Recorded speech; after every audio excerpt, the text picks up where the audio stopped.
എന്റെ അമ്മയാണ് അതാ ഞങ്ങളുടെ രണ്ടിന്റെ വക അല്ല ഞങ്ങളുടെ മൂന്നിന്റെ വക. അതെ എടാ കണ്ടു പഠിച്ചോ, ആവശ്യം വരും.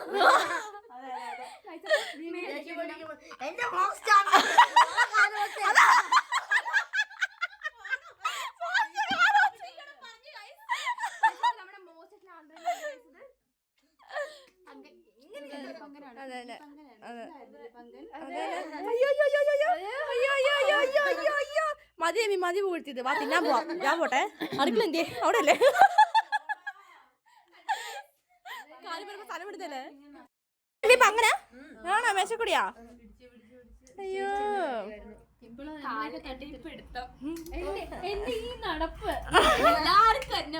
അയ്യോ ഇത് ആരാണ് പറഞ്ഞു? ആർക്കാണ് വേണ്ടത്?